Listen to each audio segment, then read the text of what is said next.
You're listening to Financial Advisor Marketing, the best show on the planet for financial advisors who want to get more clients without all the stress. You're about to get the real scoop on everything from lead generation to closing the deal. James is the founder of theadvisorcoach.com, where you can find an entire suite of products designed to help financial advisors grow their businesses more rapidly than ever before.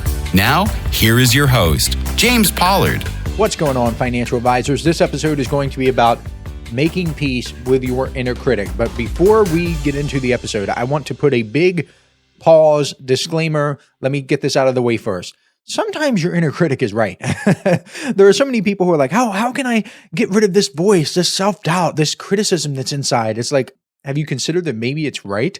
If you're not accomplishing your goals, if you're not doing anything with your life, if you're stuck spinning your wheels and the criticism is, hey, your life sucks, or hey, you're spinning your wheels, you should probably stop that, or you should do something new. If that's what your inner critic is telling you, then you should probably listen to your inner critic. So if you've got nothing going, well, I wouldn't be so quick to dismiss that inner critic. I believe we all have a drive inside of us to do better, to be more, have more, do more, and to ignore that calling. And maybe this is just my personal philosophy that it could be totally wrong, right? I feel like we all have that drive. We all have that push. And if you don't, then speak for yourself. But assuming that's there and your inner critic is criticizing you at certain things, maybe that voice inside just wants you to improve your life. So think about that. But before we get back into the inner critic stuff, I want to start with a little story about effectiveness versus efficiency. There is a difference. And I think that this little story can help you understand that difference. You might think it has nothing to do with the show's title and dealing with inner critics, but if that's the case, you're probably not thinking about it enough. So here's one of the most impactful business lessons I've ever discovered. It comes from Gary Halbert, who many people consider to be the greatest copywriter who ever lived. He was nicknamed the Prince of Print because of his uncanny ability to generate millions of dollars with his sales letters. He wrote what is, I don't know if it's still the most mailed sales letter ever, but at one point it was the most mailed sales letter of all time. It was the legendary coat of arms letter. If you want to Google that, you can Google Gary Halbert, Halbert, Halbert, coat of arms letter. And you can read it. It mailed hundreds and hundreds of millions of copies. It made gobs of money for him. And the lesson that I want to bring up is, again, about effectiveness versus efficiency. And Gary told the story like this. I'm just going to read you the story. He was born in Parkersburg, West Virginia, which is located on the east side of the Ohio River. Parkersburg is about 30 miles south from Marietta, Ohio. Marietta is on the west side of the Ohio River. So let's pretend that there are two people who want to get to Marietta, Ohio. They're in a sleek, high-dollar canoe, but they're on the Mississippi River, not the Ohio River. Let's say that these two are paddling perfectly. They're using perfect strokes. They're getting maximum forward movements from each ounce of expended physical effort. Now let's take two other people who are paddling their canoe north on the Ohio River, leaving Parkersburg. They also want to get to Marietta, but they're lousy canoeists. They don't even have paddles. They're paddling with their bare hands. Can you guess which duo is going to reach their goal, the city of Marietta? It's not the efficient group. It's not the group that's paddling perfectly. It's not the group master canoeist. No matter how hard they work, they will never get to Marietta. Why? Because they're in the wrong river. That is just an illustration of efficiency without effectiveness. On the other hand, the two people paddling with their hands will eventually, in spite of the total absence of efficiency, reach their goal of Marietta because they're in the right river. They are in the correct place going to the destination that they want. The other people who are in the Mississippi River, they're never going to get there because they're just not in the right place. In other words, even though the ones in the Ohio River may not be efficient, they are effective. So let's relate this to financial advisors getting more clients. It seems like these days I can't turn my head without seeing financial advisors who are spending their time in the metaphorical wrong river. They become highly efficient at the wrong thing. So if you have an inner critic, a voice that is telling you, hey, maybe you're in the wrong river, you should probably listen to it. So why am I recording a podcast about inner critics? I've had a few advisors say that they want me to record a show about imposter syndrome, and I have that in my notes to do in the future, but I want to address the inner critic first and address the inner critic specifically because it has a lot to do with imposter syndrome, and it's kind of like a prequel to imposter syndrome. And by the way, isn't imposter syndrome such a weird thing? It's like imposter syndrome causes you to believe that you aren't worthy of whatever it is that you're doing, but yet you somehow still trust your own judgment about that. It's like selective belief in yourself. You know how people joke about husbands, I guess, wives complain that husbands have selective hearing. It's like, well, this is selective belief in yourself.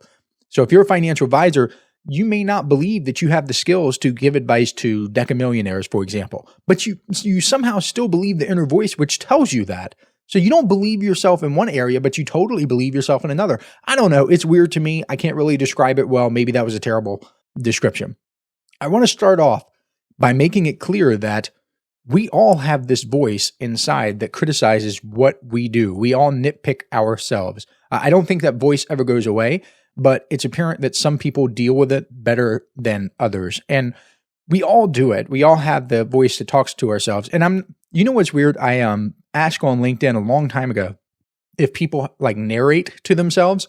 I don't do that. I've never narrated to myself. I have never, you know how like if you're reading, some people describe that they hear their own voice when they're reading some text in this, like they're reading to themselves inside their heads. I've never done that. I kind of was super duper shocked when I found out that that was a thing. I don't do that at all. And I don't know where that comes from. I just never had that. But if I sit down and I intentionally think through my goals and I intentionally think through what I want to do, then I can kind of direct that voice to come up. So if I write a goal, I want to make X amount of dollars in the next 365 days, then I can kind of force that voice to come up, and the voice will either say, that's too low, James, set your sights higher, or the voice will say, ooh, that's getting kind of high. I don't know if you can do that.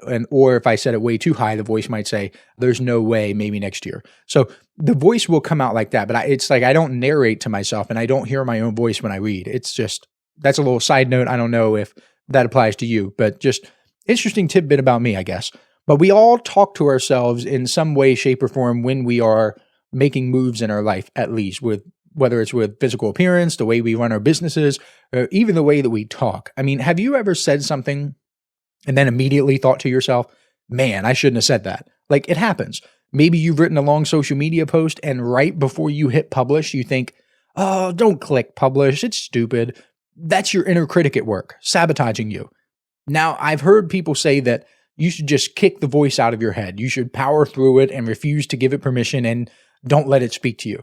Like, oh, gee, thanks. I haven't thought of that before. That's kind of like telling someone who's depressed to just get over it, or telling a drug addict to just quit. It's dumb and it's ineffective. And when you tell them that, they're just going to look at you like, oh, wow, just quit the drugs? Why didn't I ever think of that? Like, it's just more powerful than they are at the time. And I don't know about you, but the harder I try to silence my inner critic, the angrier and louder it becomes. And I've talked to a few people about this idea, and they all agree with me. The more that they fight the critics, the harder the critics fight back, the more agitated they become, which gives me a clue of how to deal with it. Now that I know that several people are going through the same thing, and at least these people in my small sample size all experience the same things, they all respond, the critics, the inner critics respond the same way, we now know what to do. So why not acknowledge your inner critic? Why not realize that it is a part of you and it does have some input into your decisions, but it does not have the final say? Hey, financial advisors. If you'd like even more help building your business, I invite you to subscribe to James's monthly paper and ink newsletter, The James Pollard Inner Circle.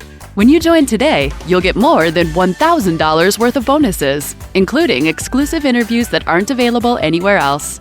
Head on over to theadvisorcoach.com/coaching to learn more. Let's say that you're on the verge of hiring a virtual assistant for your business. You've done a few interviews, you've asked all the right questions, and you're about to tell the best that he or she is hired when all of a sudden the voice says, save your money. Don't spend it on a virtual assistant. So instead of immediately caving to that voice, and instead of trying to suppress it, you can begin thinking to yourself, Yeah, saving the money is an option. I can agree with that. However, I like to try the virtual assistant. You can just have a conversation that way. Or if you've written an email and you're just about to hit send and that voice pipes up, what if people unsubscribe? You can respond to it. You can say, that's an option. People have the right to unsubscribe. Plus, if they don't think they're a good fit for me, I don't want them on my email list anyway. You can engage the inner critic that way. And this might be strange at first because having a conversation with your inner critic is likely something you've never done before. And to the uninitiated, it does sound a little weird. I mean, talking to yourself, but give it a try and you might be surprised at the results. And for the longest time, I struggled with charging a lot of money for what I do. And I kind of sort of still struggle with this. I mean, come on, I'm only charging $195 for my LinkedIn product, which is easily worth tens of thousands of dollars. I mean, $99 per month for my paper and ink newsletter, the James Pollard Inner Circle. I mean, come on, that's a steal. I should probably raise those prices. I really should. And so I still think that way. I still think like, what should I charge? How much should I ask? Like, there was a point in my life when I was working in college where I made $11 per hour. I think that's what it was. I'm pretty sure it was $11 per hour. I know for sure that my manager made $14 per hour, which probably says something about me that I know what other people are making, but can't remember what I made. I should probably work on that. I originally started out in college as an economics and psychology double major, but I took a bunch of college classes in high school and I had enough credits in college through those high school classes to graduate early. But I could not graduate early with an economics degree because of the way the classes were set up. You could only take them like in the spring. The professor was only there for a certain period of time, something like that. So I ended up dropping my economics degree and I graduated with a psychology major and a minor in advertising. So like big shocker, right? Me, James, financial advisor marketing. I have a minor in advertising and started off with a major in economics. I think I had like 2 credits left, but I would have to stay an extra year in order to finish my economics degree. So, I mean, I'm 1 book away from an economics major. I already have the psychology major. But the reason I'm telling you this is because I distinctly remember sitting in the school library and looking up the average income of a psychology major. I looked it up before recording this episode, and the average right now is currently $48,562. It was a little bit lower when I was in school, but I guess it's still, averages are averages, right? So we're sampling the entire psychology major population and we're getting an average, and it is $48,562. The top earners, those in the 90th percentile, make $87,500 per year. You guys, I'm going to be honest with you. I remember looking at those numbers and thinking to myself, wow, if I could make that much money, I would be set. I was looking at that 48,000. I was looking at that, well, whatever it was back then, 48,000 and then the 87,000 and thinking, whoa, like that's a lot of money. I could make a lot of money. This is great. Like I'm just going to have a house and a car and all these expenses. But that was small thinking. Today, if I only made $87,000 or $87,500, I would legitimately, and I mean this, I would cry myself to sleep. And if I made $48,562, I would feel like a failure. I would feel like I failed my wife. I would feel like I failed my family. I would feel like I failed myself. Like I would just be in the dumps. And that's not to diminish people who earn that much per year. I don't want to give that impression at all. Earning a high income, it's just not a goal for a lot of people. I'm just saying that for me, personally, this is just James speaking now. I wouldn't want that. I made the choice to get more out of my life. And I also bring that up because I know that some of you listening right now struggle with what you charge. Let's say that you make 0.5% from a $3 million portfolio. I'm just getting these numbers as an example. That's $15,000. Or let's say that you charge $2,000 for a basic financial plan that takes you an hour or 2 to put together. You may look at that, the average hourly wage in America, and then look at what you're earning and think to yourself, are you really doing that much more work than the average worker in the United States? That's your inner critic talking, because you can talk back and say, no, I'm not doing more work. I'm intentionally not doing as much work. That's how I set my life up, dude. But I am providing more value. And one of the biggest turning points in my life was realizing that we live in a society of value creation. That's how money works. Money flows to the ones who provide value to other people. And the cool part is that it's not up to you to decide what other people value. I'm going to repeat myself. Sometimes it's cheesy when podcasters are like, I'm going to repeat myself because what I said was so darn important. You have to get it. But here I am doing the same thing. I'm going to repeat myself. The cool part is that it is not up to you to decide what other people value. Right now, as I'm recording this, I'm wearing an Izod sweater from Kohl's. I don't know exactly how much it costs, but I'm guessing it's around $30 or so. There are people who would never spend $30 on a sweater, and they exist on both sides of the spectrum. There are people who only get their clothes from thrift shops. One of the richest people I know, he still gets his clothes from Goodwill. I bet he could find a similar sweater, one just like the one I'm wearing right now, or something better from Goodwill for like $5. Another person I know who is also rich, he wouldn't be caught dead in a $30 sweater. It would be a nightmare for him. He's got a couple Valentino sweaters. They're at least $1,000 each. I mean, he's on a different planet with his clothes. It's something that he likes. He likes to wear the nice clothes. I mean, I personally don't get it, but he loves those sweaters and Gucci, Louis, Prada, that sort of thing. So, he just, like I said, he's just on a different planet. He's in a different universe with what he spends on his clothes. I could get at least 33 Izod sweaters for every one sweater he buys. But who am I to judge? That's what he values. He is willing to pay that much for a sweater, and someone is benefiting from him paying. The money is going to someone. The money is circulating. One of the things that I believe is that you don't really spend money. Money doesn't really go away. It circulates. So whenever you put money out into the universe, you are just circulating it. But back to what I'm talking about. So let's pause for a minute. What are you thinking right now when I tell you the story about the guy who spends $1,000 on a sweater? Are you judging him? Are you secretly thinking, well, that guy's stupid. Why would he pay that much for a sweater? I mean, I kind of sort of agree with you. That is what I'm thinking too. But look, I guarantee you there are people out there who think the same way about hiring a financial advisor. This should be a light bulb moment. Ding, ding, ding, ding, ding. There are people who think the same way about hiring a financial advisor. The exact thing, what you're telling yourself right now, if you're in the group that's like, oh, I would never pay that much for a sweater. I would never do that. There are people who believe that hiring an advisor under any and all circumstances is a bad idea. Just like there are people out there who see the words whole life insurance and immediately stop reading. I was one of those people. I used to think whole life insurance was awful, yucky, gross, whatever you wanted to call it. It's just bad stuff. I would see whole life insurance, no questions asked. My mind was closed on the topic. And there are closed-minded people with every topic out there. But guess what? There are also open-minded people out there with every topic. And in the realm of financial advice and financial planning, all you have to do is find them. You have to find the open-minded people or have them find you. That's what inbound marketing is all about. And that's what good marketing does. And that's why you're listening to the Financial Advisor Marketing Show right now. But let's tie this back into making peace with your inner critic. I want you to understand that your inner critic has no bearing on what other people decide to do. None. If they see value in what you offer, awesome. If they don't, that's cool too. But your inner voice has nothing to do with it. Nothing at all. This should be another massive takeaway from this show. I know it's not like, oh, click this button or put this button here and like change your font size and change your font color. Not those little nitty gritty tactical stuff, but this is like the value of what I want to give to you. I want you to imagine I'm out on the street and I'm selling $100 bills for $5 each. Just for the sake of this example, just imagine that these are 100% verifiable $100 bills and assume that everyone knows they're real. Because in reality, people would think it's too good to be true. They would think that the $100 bills are fake or that they're counterfeit. But let's just assume that everyone knows that they're legit.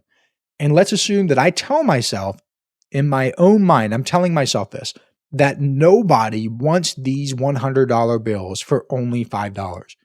It wouldn't be true. It would not be true whatsoever. The reality of the situation in this example would be different from what my inner critic says. That's true in a lot of situations. Even though my inner critic would say, oh, nobody wants these $100 bills for only $5. The truth is that people would rush. They would get as many $5 bills as they could. So my inner critic had absolutely nothing to do with what would happen in the marketplace. And I haven't really done many abstract podcast episodes in quite some time, and this is definitely an abstract one. You might have to listen to it a few times to get the message and let it sink in. This is one where you need to, instead of read between the lines, you need to listen between the lines, I guess. However, I will give you one piece of tactical advice I think you can use.